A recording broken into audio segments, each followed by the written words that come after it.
February 3rd, 1943, a little after 10 at night, a stretch of cold, flat farmland in occupied Holland near the village of Hendrik Ido Ambacht, just southeast of Rotterdam. A British four-engine bomber lies broken across the frozen ground. One wing is torn away, the fuselage is split open along its spine, small fires burn low in the wind coming off the river, and the air is thick with the smell of petrol and scorched metal. German soldiers move through the wreckage with torches. They are looking for the crew, and they are not gentle about it, because this is work they have done many times before. By the third winter of the war, Allied bombers fall over the occupied Netherlands almost every single night. The men who clear these wrecks have learned the routine: count the bodies, note the aircraft type, strip the guns and the instruments, send a report up the chain. There is nothing here that should surprise anyone. But one of them, a signals technician attached to the German Air Force, is not looking at the dead men. He has climbed into the belly of the aircraft, into a compartment where he expected to find the usual things: radios, cameras, oxygen bottles. Instead, he is staring at something bolted into the fuselage that he cannot place at all. It is a housing, roughly cylindrical. When he gets it open, he finds inside it a solid block of machined copper, drilled around its edge with a ring of small round holes, and wired to a power supply far heavier and far more serious than anything a mere radio would ever need. He has never seen anything like it. He does not know what it is. He knows only two things for certain. The first is that this is not a radio. The second is stranger, and it is the reason this story exists. The thing in his hands, according to everything German science believed on that night, should not have existed at all. Because here is what the finest engineers in Germany had concluded by early 1943. They had decided that this exact kind of device was impossible, not merely difficult, not merely expensive or years away or waiting on some future breakthrough. Impossible. The best minds in German radar research had studied the underlying physics, worked through the mathematics, and reached a firm and confident verdict. No one on Earth, they had concluded, could build a small, practical device that produced high-power radio waves at a wavelength of only about 10 centimeters. And acting on that conclusion, only weeks before this bomber fell out of the sky, the German authorities had formally ordered their own scientists to stop even trying. And now a working example of the impossible thing was lying in a Dutch field, in the wreck of an ordinary bomber, quietly radiating a question that the cleverest engineers in the Reich would not be able to answer. They would want to know what it was. They would want to know how it worked. And then, standing over it in a laboratory in Berlin, some of them would find themselves circling a much more uncomfortable question, one that was harder to say out loud in the Germany of 1943. They would want to know how a nation they had privately dismissed as a country of amateurs and eccentrics had managed to build the one device that Germany had sworn could never be built. Hold on to that question, because this is not, in the end, a story about a piece of radar. It is a story about how two nations think. It is a story about which kinds of minds a country welcomes into the room, where decisions are made, and which kinds it quietly shuts out. It is the story of the object the Germans would come to call, simply, the Rotterdam device. To understand why a trained German engineer could stand over that block of copper and feel the floor tilt beneath him, you first have to let go of the easy version of this story. The easy version, the flattering one, says that the Germans were clumsy and the British were clever, and that cleverness won. That version is not just wrong, it teaches you nothing. The truth is far more interesting and far more unsettling because the Germans were not clumsy at all. In the field of radar, they were superb. In several important respects, they had started the war ahead of Britain, not behind it. By the middle of the war, Germany fielded some of the most beautifully engineered radar equipment in the world. There was the Freya, a long-range early warning set that could pick up aircraft far out from the coast. There was the Würzburg, an elegant dish antenna that could track a single aircraft with enough precision to aim anti-aircraft guns, and to steer night fighters onto a target in total darkness. German firms, above all the great electrical company Telefunken, built these machines to a standard of craftsmanship that British engineers, when they finally got their hands on captured examples, admired without reservation. And they did get their hands on one. In February 1942, British airborne troops raided a German radar station at Bruneval, on the cliffs of occupied France, and carried off the essential components of a Würzburg set, along with a German technician who operated it. The British scientists who examined those parts back in England were not contemptuous. They were impressed. This was clearly the work of first-rate men who understood their craft. So when we ask why those same first-rate men were baffled by the Rotterdam device, we are not asking why stupid people failed. We are asking a much sharper question. We are asking why brilliant people, inside a system built for brilliance, walked straight past the most important idea of the whole radar war. The answer begins with a single technical fact, and because the entire story turns on this one point, I am going to explain it carefully, and only once, and then never labour it again. A radar works by sending out a pulse of radio energy and then listening for the faint echo that bounces back off a distant object. The wavelength of that energy, the physical length of each wave, matters enormously. Long waves, waves measured in meters, are relatively easy to generate with real power, and German engineering had thoroughly mastered them. But long waves carry a fatal weakness. They cannot draw a fine picture. They are blunt. To pick out small objects, to separate one thing from another, to paint a sharp radar image of a coastline or a city or a submarine sitting low and dark in the water, you need short waves. You need to get down to a handful of centimeters, and there the Germans hit a wall that they came to believe was a law of nature. Nobody, anywhere, had found a way to generate short centimetre-length waves at anything more than a feeble trickle of power. And a feeble trickle is useless for radar. You might as well try to light up a fog bank with a single candle. German scientists understood all of this completely. They grasped the physics as well as anyone alive, and it was precisely because they understood it so well that they made the great mistake of the entire radar war. They looked hard at the problem of producing real power at centimetre wavelengths, and their most senior and most respected figures concluded that it simply could not be done in any useful practical form. One of the most influential men in German radar, a Telefunken engineer named Wilhelm Runge, argued that at such short wavelengths the whole concept fell apart.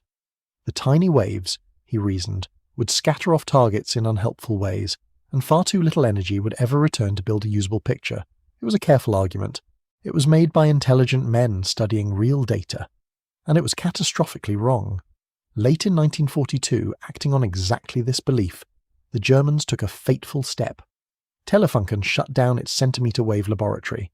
The work was judged a dead end, a waste of scarce men and scarce resources in a war that Germany still expected to win with the tools it already had. There is a detail here so sharp that you should fix it in your memory, because it is the hinge on which this whole story swings. General Wolfgang Martini, the head of the German Air Force Signal Service, and the strongest champion of radar in the German High Command, actually tried to have those laboratories reopened. He was overruled. On January 15, 1943, the German Air Ministry confirmed the shutdown as final. The word used in effect was irrevocable. Centimetre wave research was over. The door was not just closed, it was locked, and the key was thrown away. January 15th, 1943. 19 days later, a British bomber carrying a working centimetre wave device would crash near Rotterdam. The German reasoning had not been insane. It rested on the best physics available to them. The trouble was that the best physics available to them was incomplete in one decisive way, and they did not know it. Because in a university laboratory in the middle of England, two young men had already smashed straight through the wall that Germany believed was solid. They had done it nearly 3 years earlier, and the Germans had no idea it had happened. Travel now to the University of Birmingham, in the industrial heart of England, in February 1940. The country is at war, but the great battles in the sky are still months in the future. In the physics department, under a demanding, energetic Australian professor named Mark Oliphant, a small team is chasing the very problem that Germany would later abandon. How do you generate high-power radio waves at very short wavelengths? Oliphant hands a piece of this puzzle to two of his people. One is John Randall, a thoughtful, methodical physicist in his mid-30s. The other is Harry Boot, younger still, only in his early 20s. They are not senior figures, they are not famous. They are two men with a workbench, a hard problem, and crucially, the freedom to chase it their own way. What Randall and Boot did over the following weeks has a quality that is almost homemade, almost amateur, and that quality is the entire point of this story. They were trying to combine the best features of two existing devices, each of which could produce short waves, but only at pathetically low power. As they sat with the problem, sketching and arguing, They arrived at an idea of real elegance. What if you took a solid block of copper and drilled into it a ring of identical circular cavities, and then set electrons streaming around the inside of it within the field of a powerful magnet? Each little cavity would resonate at a precise frequency, in just the way that blowing across the neck of an empty bottle produces one clear, pure note. The size of the cavities would fix the wavelength, and because the whole thing was a solid lump of metal rather than a fragile glass tube, it could carry serious power and shed serious heat without destroying itself. They built the first one largely by hand. To seal it, they used ordinary sealing wax. To hold the vacuum inside, they left it permanently connected to a pump because it leaked. They set it inside the field of a large borrowed laboratory electromagnet, and on February 21st, 1940, they switched it on. It worked far beyond anything they had dared to hope. Their crude, wax-sealed, hand-assembled device produced radio waves at a wavelength just under 10 centimeters, and it did so at a power of around 400 watts. To understand what that number truly meant, you have to set it against everything that had come before it. It was roughly 100 times more power than anyone in the world had ever achieved at that wavelength. Not 10% more, not double or triple or 10 times, about 100 times. In a single afternoon, on a bench in Birmingham, two young men had leapt clean across the exact chasm that German science would very soon declare uncrossable forever. They called their creation the resonant cavity magnetron. And here I have to be scrupulously precise, because precision is what keeps a story like this honest. The magnetron was not conjured out of thin air, and in its deepest roots it was not a purely British idea. The basic magnetron, and the general notion of using resonant cavities, had appeared in earlier work by researchers in several countries, including Germany, America, Japan, and elsewhere. What Randall and Boot achieved was the specific, decisive combination. It was the resonant cavity design that actually delivered enormous power at centimetre wavelengths, in a compact and rugged form that could be carried into battle. That was the true breakthrough. That was the thing that would change the war. And it came, not from a great state-directed research empire, but from a university laboratory where two curious men were simply trusted to follow an unpromising idea all the way to its end. The rough device was quickly handed to the engineers at the research laboratories of the General Electric Company at Wembley near London, who turned the fragile experiment into a rugged, sealed, mass-producible valve with its own built-in permanent magnet. Another physicist, James Sayers, added a small stroke of genius. He linked alternate cavities in the copper block with little metal straps, a trick that locked the device into a single stable mode of oscillation and stopped it from jumping erratically between frequencies. This one refinement, known as strapping, made the magnetron far more powerful and far more reliable. Within a year, the output had climbed from hundreds of watts into the tens, and then hundreds of kilowatts. The trickle had become a torrent. Now think about what this small copper object suddenly made possible. A radar set powerful enough and short enough in wavelength to draw a genuine picture of the world, and yet compact enough to fit inside an aircraft. For the first time in history, a bomber could carry a radar that looked straight down at the Earth and mapped the ground beneath it, through total darkness, through thick cloud, through anything the weather could throw up. Built-up cities returned the signal differently from open countryside. Water returned it differently again from land. A navigator sitting in a freezing aircraft over enemy territory, with nothing but blackness outside his windows, could now look at a small screen and see the shape of the world sliding past below him. Rivers and coastlines, and the glowing mass of a great city. The British gave this airborne mapping radar an odd little code name. They called it H2S, and beating at the very heart of H2S was the cavity magnetron. There was a second child of the magnetron, and it went to war in an entirely different arena, out over the grey wastes of the Atlantic.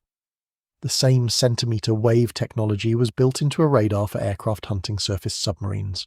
To understand why that mattered so much, you have to understand the rhythm of the U-boat war. A German U-boat of that era spent much of its life on the surface, especially at night, running its diesel engines to recharge its batteries and to make speed. On the surface it was fast and it was deadly. Submerged, it was slow, half-blind and nearly helpless. The whole art of hunting U-boats came down to catching them on the surface before they could dive. The Germans had grown used to a nasty but survivable fact of life. British aircraft had earlier carried a longer wavelength radar, and the U-boats had been fitted with a simple receiver, called METOX, that could hear those radar pulses coming. The receiver used a crude wooden cross-frame antenna that the crews turned by hand, and the men nicknamed it the Biscay Cross. When it picked up the enemy radar, it squealed a warning, and the submarine had just enough time to crash dive into the safety of the deep before the aircraft arrived overhead. It was a fair fight, and the U-boats often won it. But the new centimetre wave radar changed everything, because the METOX receiver was deaf to it. It had been built to listen for long waves, and the new British set spoke in short ones. The warning squeal never came, and so, through the spring of 1943, German submarines began to be caught on the surface in the Bay of Biscay with no warning at all, pinned in the beam of an aircraft they never knew was there, and bombed before they even understood they had been seen. That single technical fact, the deafness of METOX to centimetre waves, fed directly into one of the great turning points of the entire war. But before we follow the copper block to Berlin, and before we follow the radar out over the Atlantic, we owe a debt to the men who carried that first device into the sky. Because they paid for this story with their lives, and they have names, and names are how memory survives. The bomber that fell near Rotterdam was a short Stirling, a huge 4-engine machine, the first of the Royal Air Force heavy bombers, its serial number R9264. It flew from an airfield called Oakington, in the flat farmland near Cambridge. It belonged to No. 7 Squadron, and No. 7 Squadron was no ordinary unit. It was part of the newly formed Pathfinder Force, the picked crews whose dangerous task was to fly ahead of the main bomber stream, find the target in the dark and mark it with flares so the aircraft behind them could aim true. To fly with the Pathfinders, you had to be among the most experienced and most capable crews in Bomber Command. On the evening of February 2nd, 1943, this aircraft lifted off from Oakington at 26 minutes past 7, bound for the German city of Cologne. It was one of the very first aircraft in the entire war to carry H-2S into combat. The device had made its operational debut only a handful of nights earlier, over Hamburg. And here we meet a decision that hangs over the whole story like a shadow. The British commanders knew, before they ever sent H-2S out over enemy land, that sooner or later one of these sets would fall into German hands. They knew the risk. There had been serious argument about it at the highest levels. Some had wanted to build the radar around a different, less secret device, precisely to protect the magnetron. In the end, the value of the radar won the argument, and the sets went to war. On this night, over Holland, the long-feared moment arrived. The Stirling was shot down at around 5 minutes past 10 in the evening, and it came down near Hendrikido Ambacht. Of the 7 men aboard, 5 were killed, and 2 survived to be taken prisoner. The men who died were the pilot, Squadron Leader William Arthur Smith, a holder of the Distinguished Flying Cross, the navigator, Flight Lieutenant Barry Martin, a New Zealander, also decorated with the Distinguished Flying Cross, the flight engineer, Flight Sergeant Robin Neville Benedict Brooker, who held the Distinguished Flying Medal, the bomb aimer, Warrant Officer William Joseph Dempster, a Canadian, likewise a holder of the Distinguished Flying Medal, and the wireless operator and gunner, Flight Sergeant Francis Quigley. The 2 men who lived and who spent the rest of the war behind wire as prisoners were Flight Sergeant Joseph Parsons Bragg, another Canadian, and Sergeant Reginald Graham Newman. The 5 who died lie today in the General Cemetery at Kruiswijk in Rotterdam, in the country whose fields they fell into. There is a point of honesty I have to give you plainly here, because this story lives or dies on getting the truth right. We do not actually know for certain which German night fighter pilot shot them down. The surviving records point to more than one possible name. The stronger evidence favours a night fighter officer named Reinhold Knacker, who was himself killed later that very night, but another experienced pilot has also been credited in some accounts, and historians have never fully settled it. So I will not hand you a false certainty dressed up as fact. What is certain is that a Pathfinder crew flew out across the North Sea, carrying the single most secret device in the Royal Air Force, that 5 of those 7 men did not come home, and that the machine they carried was about to teach their enemy the one lesson that enemy least wanted to learn. Now, at last, follow the copper block to Berlin. The recovered equipment was gathered up under the authority of General Wolfgang Martini, the same signals chief who had tried and failed to keep the centimetre laboratories open. Almost everything in the set had survived the crash intact, except for the fragile screen on which the radar picture was displayed. Following their usual habit of naming captured enemy equipment after the place where it was found, the Germans gave it a name drawn from the wreck site near Rotterdam. They called it the Rotterdam device. And within days, the German response revealed just how deeply the discovery had shaken them. A special working group was assembled, pulling in the best radar minds from Telefunken and from the other firms and research institutes. It was chaired by a very capable Telefunken engineer named Leo Brandt, and it would go on to drive the entire German effort in this field for the rest of the war. Its first task was almost childlike in its simplicity. Work out what this thing is. And when they did work it out, the understanding brought with it a kind of vertigo. They took the magnetron apart. They studied the precise ring of resonant cavities machined into the solid copper. And slowly, the truth settled over them. The British had built, and were plainly manufacturing in quantity, a device that generated exactly the high-power centimetre waves that German science had declared impractical and had officially abandoned. Telefunken's own engineers examined the copper heart of it and found it clearly superior to their own experiments with a different kind of magnetron, especially in its extraordinary combination of high power and short wavelength. It was, in the coldest technical terms, an object from a future they had chosen quite deliberately not to walk toward. And now remember the dates, and let them sit side by side. They had formally killed their own centimetre research on January 15th. The Rotterdam device fell into their hands on February 3rd.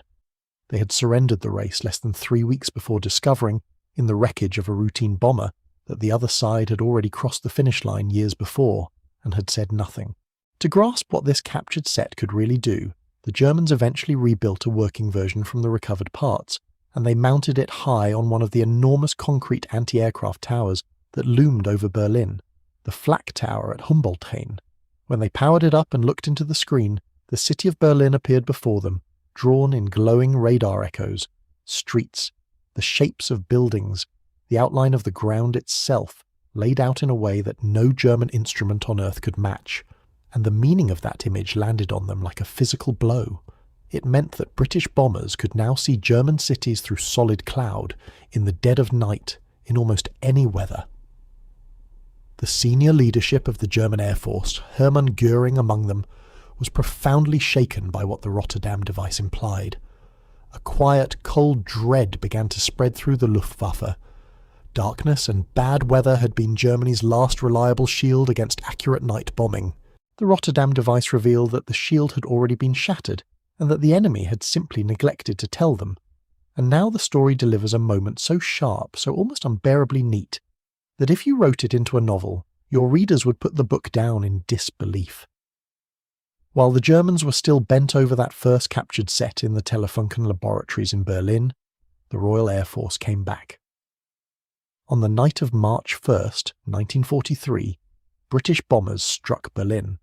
Some of those very bombers were finding their way to the target using H-2S, the exact system built around the exact magnetron that the German engineers were, at that same moment, straining to understand on their workbenches below. The raid hit the Telefunken works, and in the fires that followed, the first recovered Rotterdam device, the priceless, nearly intact one, was destroyed. The Germans had been robbed of their prize by the very weapon they were trying to copy. The magnetron had, in effect, reached down out of the night sky and erased its own captured twin. Fate, or perhaps just the pitiless arithmetic of a vast bombing campaign, was not finished with the irony. Within about a day, another bomber carrying another H-2S set was brought down. The Germans recovered a second magnetron, and the painstaking work began all over again. But that first, almost poetic act of self-destruction tells you everything you need to know about the strange machine at the centre of this story. Now we arrive at the real question. Not how the British built the magnetron. We have seen how, on a bench in Birmingham, with sealing wax and a borrowed magnet and 2 young men who were left alone to think. The deeper question is why. Why was it the British who built it and not the Germans? Why did the impossible device emerge from an English university and not from the mighty German electrical industry, which in so many ways was better funded, better organised, and staffed with engineers every bit as gifted? Answer that, and you understand not just this story, but something true about the whole war. To answer it, you have to pull the lens all the way back, away from the copper and the wreckage, and look at the 2 systems that produced them. the beating heart of the British radar effort was a research organisation that spent the war being chased around the country by the fear of German raids, moving from place to place until it finally settled at Malvern College, in the quiet hills of the English countryside. It was called the Telecommunications Research Establishment, and the culture inside it was unlike anything on the German side of the war. It was famously, almost defiantly, informal. The people who worked there were a strange and productive mixture of university academics, industrial researchers, and brilliant misfits.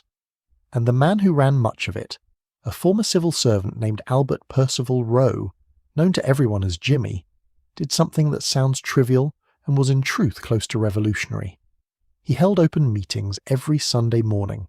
They became known, half-jokingly, as the Sunday Soviets. In those rooms, the normal rules of rank and hierarchy were suspended. A very junior scientist could stand up and flatly contradict a senior air marshal. A young pilot, just back from a terrifying operation over Germany, could look a distinguished professor in the eye and tell him that his beautiful piece of equipment was useless in the freezing, shaking, oxygen-starved reality of a cockpit at 20,000 feet. And here is the part that really mattered. If an idea was judged good in that room, it could be approved on the spot then and there and turned into action. The only thing that counted was whether the idea worked, not who had proposed it, not how important he was, not whose toes it might tread on. There was even a word for the kind of person who thrived in this peculiar world. The word was boffin. It meant a civilian scientist, often eccentric, usually indifferent to military polish, working in the strange borderland between pure research and the brutal practical demands of war. Britain had a long and slightly odd national tolerance for this type of character. The amateur naturalist counting beetles in a hedgerow, the country clergyman with his telescope, the gentleman inventor tinkering in a garden shed. It was a culture that deliberately left a little space at the untidy edges of its great institutions for the unattached, the obsessive, and the odd. And into that space, again and again, walked exactly the minds the country needed. Randall and Boot in their Birmingham laboratory were boffins. The men who turned their invention into H2S were boffins.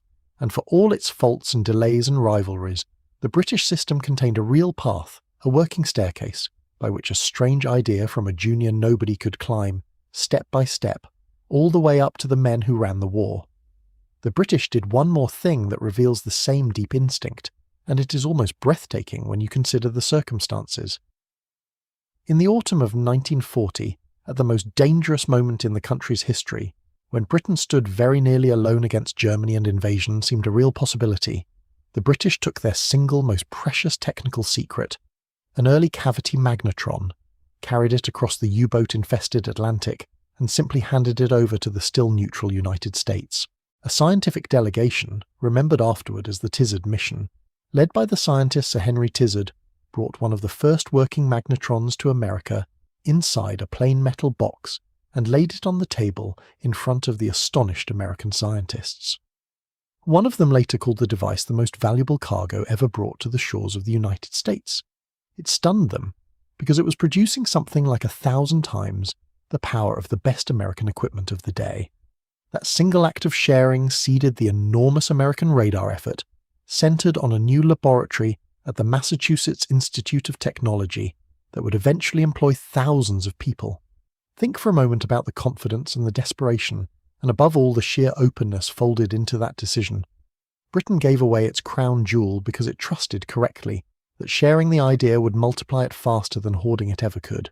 Now hold the German system up against that same light, and do it fairly, because it is fairness that makes the contrast so damning. German science was not weaker than British science. In many fields it was clearly ahead, but it was organised in a way that strangled precisely the kind of breakthrough the magnetron represented. German research was rigidly hierarchical, intensely formal, and deeply compartmentalized. It was split among rival companies that jealously guarded their work from one another. It was split again among competing branches of the armed forces and among scattered institutes that did not share what they knew. Where Britain deliberately jammed its scientists and its fighting men into one loud, argumentative room on a Sunday morning, Germany kept them carefully separated into sealed boxes, and information seeped between those boxes slowly, grudgingly, and often not at all. In the whole German field of high-frequency research, there was only a small fraction of the concentrated strength that Britain had gathered into places like Malvern, and what talent did exist was scattered thinly across more than 100 small institutes, each pursuing its own path, each largely blind to the others, and presiding over all of it was a single poisonous assumption. Germany, especially in the earlier and more confident years of the war, expected the war to be short, and if the war was going to be won quickly with the weapons already in hand, then long-term, speculative, expensive research into distant technologies was not just a low priority. It was very nearly a distraction from the real business of winning. Why pour years of effort and scarce resources into centimetre waves that might, perhaps, pay off somewhere around 1945, when the whole thing would surely be over long before then? That one strategic assumption, that the far future was not worth investing in because it would never arrive, runs like a dark thread straight to the order of January 15th, 1943, the order to abandon the very technology that was, at that moment, already sitting in a British bomber, waiting to fall out of the sky and into their hands. So the real contrast is not that the Germans were foolish and the British were wise. The contrast is structural. It is cultural. It is about the kind of machine each nation had built for turning strange new ideas into working weapons. Germany had engineering pride, rigid discipline, and towering competence within the paths it had already chosen to walk. Britain had something messier, humbler, and in this one crucial instance far more powerful. It had the open room. It had the Sunday morning where anyone could speak and any good idea could win. It had a genuine tolerance for the amateur bent over his workbench with a stick of sealing wax. It had a real path by which a good idea from an unknown could reach the people with the power to act on it. The Germans had built a magnificent machine for perfecting what they already knew. The British had built a rougher, stranger machine for discovering what they did not yet know. And in a long war, discovery beats perfection. That, in the end, is the deep answer to why a German engineer could stand over the Rotterdam device and be unable to explain it. He could not explain it because the entire system he belonged to had spent years quietly teaching him that it could not exist. His country had the geniuses. It had simply declined to give them the room. Now let us follow the consequences out into the war, because a discovery like this one does not sit politely on a workbench. It spreads. Once the Germans truly understood the Rotterdam device, they moved with the frantic energy of men who have just realised they are years behind. The Rotterdam Working Group was handed sweeping priority, and their first goal, revealingly, was not even to copy the radar. It was to defeat it. If British bombers were pouring centimetre waves down out of their bellies to map the ground, then perhaps a German night fighter could be given a receiver tuned to those very emissions, a device that would let the hunter home in on the bomber's own radar signal, riding it in through the darkness like a moth climbing a beam of light. The Germans built exactly such a detector. It was called Naxos, and it allowed their night fighters to sense the transmissions of H2S and steer toward them. And here the story delivers one final twist, one that complicates any simple picture of a British wonder weapon, because H2S turned out to be a double-edged blade. The very set that let a British navigator see the ground also broadcast a signal that could betray his aircraft to a patient, listening enemy. The instrument that guided the bomber home could also guide the killer to the bomber. When the British eventually realised the Germans were homing on their emissions, there was real and serious alarm about it. But careful analysis after the fact suggested that the losses actually caused by this homing were smaller than the worst fears, and the navigational value of the radar was so enormous that Bomber Command kept using it right to the end of the war. There is a strange coda to the countermeasures war, and it is worth telling because it captures how tangled this hidden struggle became. In the summer of 1944, a German night fighter, disoriented and flying the exact reverse of its intended course, landed by mistake at a British airfield at Woodbridge and was captured completely intact, with all its secret equipment aboard. British scientists fell on it, and in examining it they discovered something they had not expected. One of the deadliest threats to their bombers had not been the homing on H2S at all. It had been the Germans homing in on a different device entirely, a small tail warning radar called Moniker that the British themselves had fitted to their bombers to warn of fighters approaching from behind. The Germans had learned to ride that signal straight to the target. The British quietly tore Moniker out of their aircraft. The hunter had been using the Prey's own alarm system against it. As for the magnetron itself, the Germans did, in the end, copy it.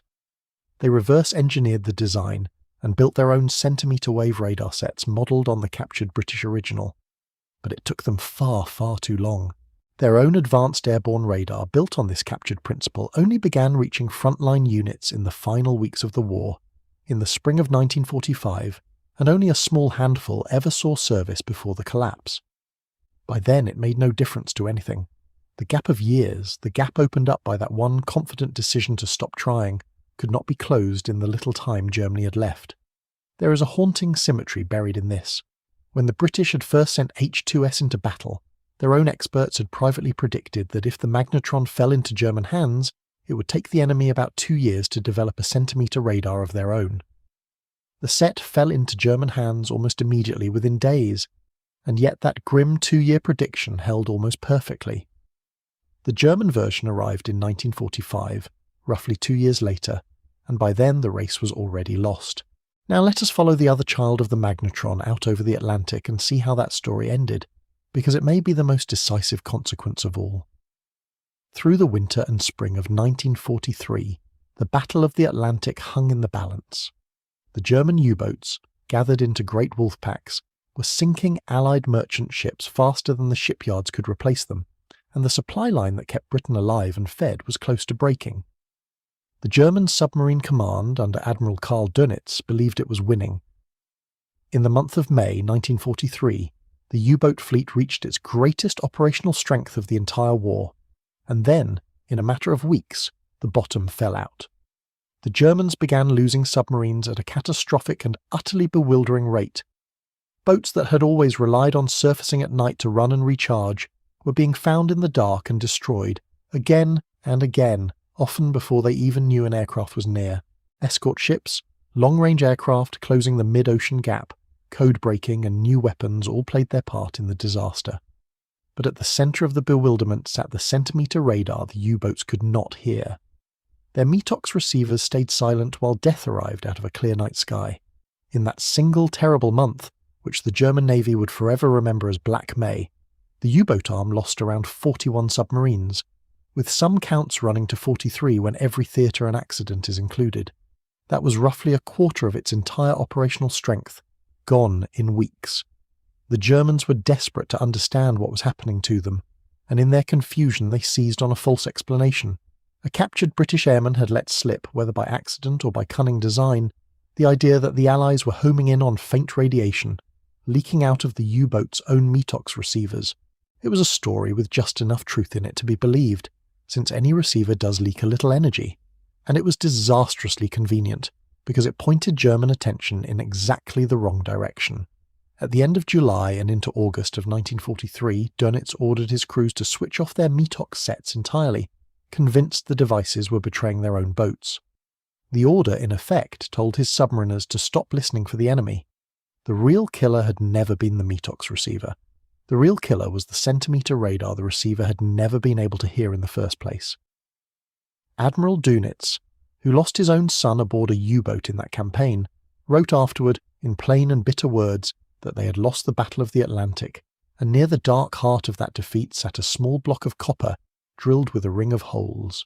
So consider, one last time, that German technician on the night of February 3rd, 1943, crouched in the wreck of a bomber in a frozen Dutch field, turning a strange copper object over in his hands and having no idea what it was.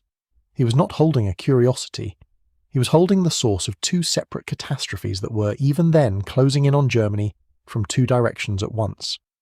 One would come from above, in the form of British bombers that could now see his cities through the clouds. The other would come from the sea in the drowning of the U-boat fleet that had come so close to strangling Britain. He simply did not know it yet. Almost nobody did. So we return, at the last, to the field near Rotterdam and to the question we began with, and now we can give the verdict the night demanded. Why could German scientists not explain the tiny British radar set they recovered? Not because they were poor engineers. They were not. The men who designed the Würzburg and the Freya were among the finest in the world, and their British rivals freely admired their work.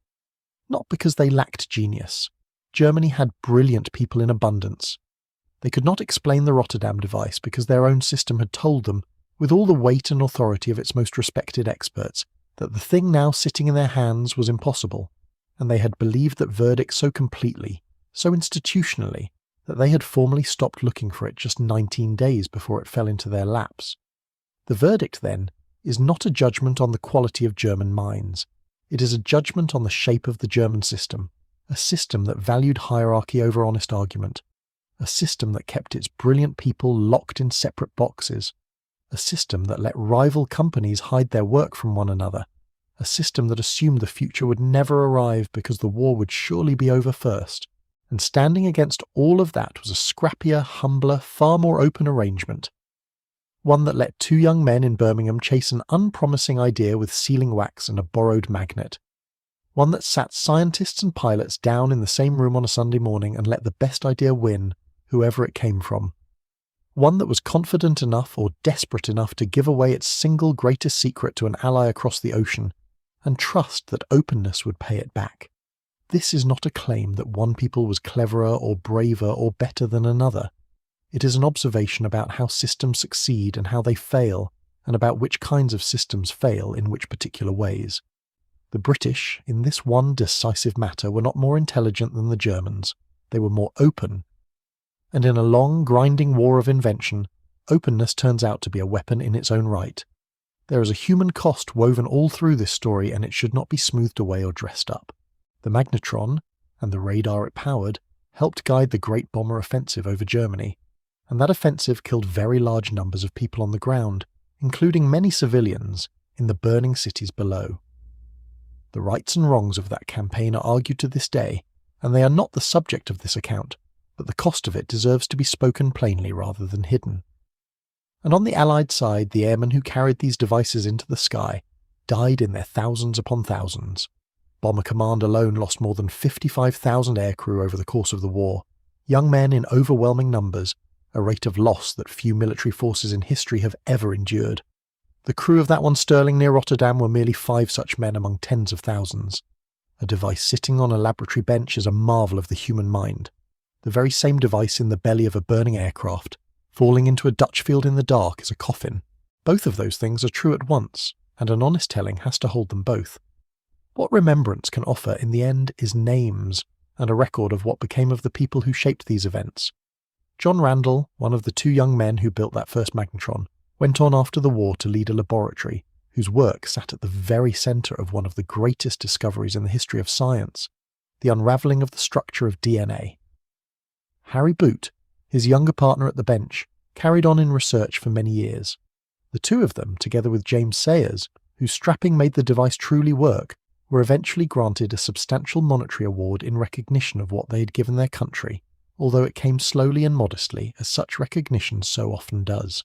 Bernard Lovell, who led the team that turned the raw magnetron into the H2S radar, went on to build one of the great radio telescopes of the world at Jodrell Bank, and turned the child of a weapon of war toward the distant stars. Mark Oliphant, the professor who set Randall and Boot to work, went home to Australia and became in time the governor of one of its states. Jimmy Rowe, the man of the Sunday mornings, also settled in Australia and led a university there. And on the German side, Leo Brandt, the engineer who chaired the desperate effort to understand the Rotterdam device, became after the war a significant figure in West German science and public life, a builder of research institutions and a founder of learned societies, a man who spent his later years constructing rather than destroying. The device that set all of this in motion was small enough to hold in 2 cupped hands. A solid block of copper, drilled around its rim with a ring of little holes. It fit neatly inside a bomber. It fit in scattered pieces on a workbench in Berlin, where the finest engineers a proud and powerful nation could assemble, leaned over it in the lamplight, and could not at first even say what it was. It had been built by 2 curious young men who were trusted to follow a bad-looking idea until it quietly turned into a great one. That trust, in the end, was the real invention. The copper was only the proof of it. The bomber fell near Rotterdam a little after 10 at night on February 3, 1943. 5 men did not come home, and the small machine they carried into the dark taught their enemy, in the space of a single winter, a hard and lasting lesson about the difference between perfecting what you already know and daring to go looking for what you do not. If anyone in your own family served in Bomber Command, or on the ground crews who patched those aircraft back together night after night, or in the quiet laboratories and workshops where this hidden war of ideas was really fought and won, then their name belongs in this record too. Because that, in the end, is how the memory survives. Not in the copper, and not in the wreckage in the field, but in the telling, and in the remembering, and in the passing of the story from one person to the next.